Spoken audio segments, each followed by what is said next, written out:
Right, let's move on to the strap tabs. So you should have 2 strap tabs, and all I've done is draw a line down the centre and then folded each long edge into the centre. So I end up with 1 inch by 3 inch strap tabs, or 2.5 centimetres by 7.5 centimetres.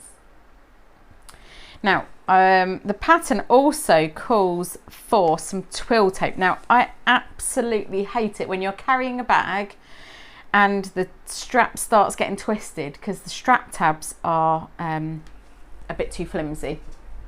So I've added into this one some twill tape. Now, if your machine's not very strong, then still add the twill tape, but only add it in the centre, so keep it clear of the seam allowance on each end. Right, so we're going to cut this to be 7/8 of an inch wide.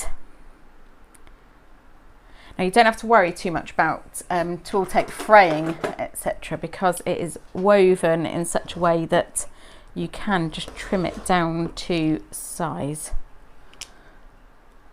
which is quite handy. And our strap tabs are 3 inches long, so I'm going to cut mine to 3 inches. Okay. Right, so we've got our strap tabs. I lost them for a minute there because they're camouflaged on my strap pieces. And we're going to open up these strap tabs. Literally all I've done is just draw the line, fold into centre and press. I'm going to open these up and pop this twill tape inside and refold it. And because it's slightly narrow, it's 7/8 of an inch rather than 1 inch, it should, that's 2 centimetres rather than 2.5 centimetres, should fit inside quite nicely. So once that's all in and folded, we'll just stitch down each edge using our top stitching length and 1/8 of an inch or 3mm away from the edge.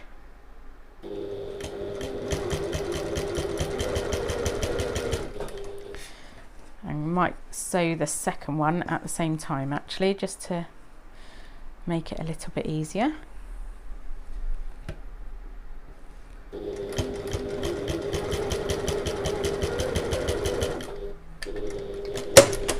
And I'll do that for the second long edge as well.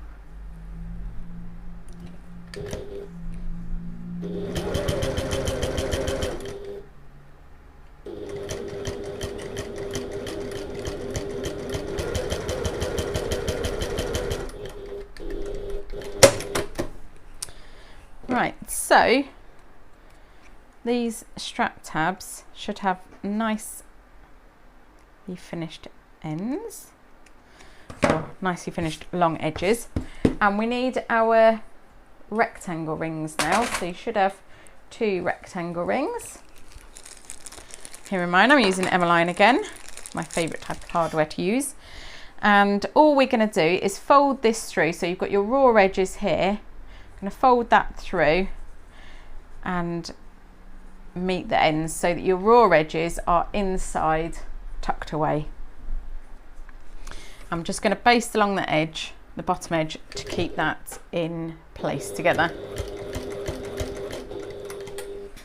I'm going to do the same on this one.